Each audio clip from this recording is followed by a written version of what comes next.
नाज़रीन अवामी न्यूज़ में खबरों सिलसिलो जारी है। वक्तां के शिकारपुर मां ख़बर ॾींदड़ डिप्टी कमिश्नर शिकारपुर काशिफ नबी खोड़ो जे ताउन सां शिकारपुर बेनज़ीर पार्क में जशन शिकारपुर 10 ॾींहंनि लाइ मेलो लगायो वियो, जेको 5 डिसंबर ताईं हलंदो। मेले में ईंदड़ माण्हुनि जो चवणु हो त डिप्टी कमिश्नर काशिफ खोड़ो खे असां सलाह पेश करियूं था। 10 सालनि खां बाद शिकारपुर में अहिड़ो प्रोग्राम ॾिसण में आयो आहे। अहिड़ा प्रोग्राम हर साल थियण घुरिजनि। वधीक अवाम जो चवणु हो त अल्हम्दुलिल्लाह तमामु बहितरीन असां फील करे रहिया आहियूं। DC साहब जी वॾी महिरबानी आहे जो असांजे सिटी शिकारपुर ज़िले डिस्ट्रिक्ट में इहो फर्स्ट टाइम मेलो लगायो वियो आहे। तमामु जेके बि शिकारपुर जा नौजवान आहिनि दोस्त असांजा ॿाहिरि तमामु बहितरीन तरीक़े सां सेलिब्रेशन करे रहिया आहिनि। माशाल्लाह इहो प्रोग्राम ॾाढो सुठो गुज़रे थो। असां शिकारपुर वारा बाबा इहो इंजॉय कयूं था। माशाल्लाह ॾाढो सुठो प्रोग्राम थियो आहे। अल्लाह साईं सभिनि खे नसीब करे माना इहो सुठो प्रोग्राम थिए थो। जीअं त असांखे मज़ो बि अचे थो।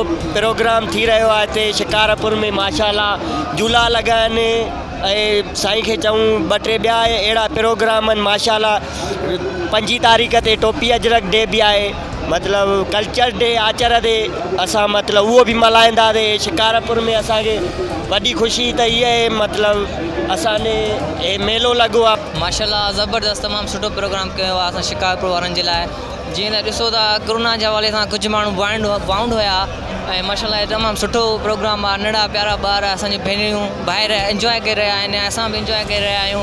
बहितरीनु कमु कयो आहे DC साहब, DC शिकारपुर साहब।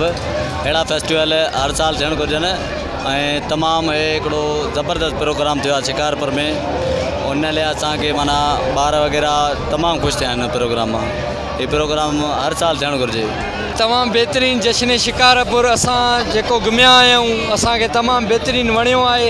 हिते जेके बि स्टॉल लॻल आहिनि तमामु बहितरीनु आहिनि ऐं जेको DC साहब जेको बि कमु कयो आहे इहो तमामु अवाम लाइ सुठो कमु कयो आहे। हिकिड़ो तफ़रीह आहे ऐं अञा बि असां अॻिते चवंदासीं त अहिड़ो कमु थिए जेको अवाम लाइ सुख हुजे। जीअं त DC साहब जा असां थोराइता आहियूं जो शहर शिकारपुर में अहिड़ा मेला लॻाया आहिनि, उन जा असां थोराइता आहियूं।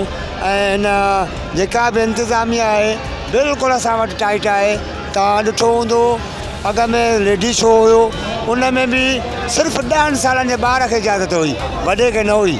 बिल्कुलु चीशन जज बि आयो, DC साहब बि आयो, पाण उन जा ॿार हुया, पाण हर शइ थिए पई ऐं उन में सिक्योरिटी असांजी तमामु सुठी आहे। मज़ीद खबरों और तफसीलात के लिए विज़िट करें हमारी वेबसाइट www.awamiNewsHD.com।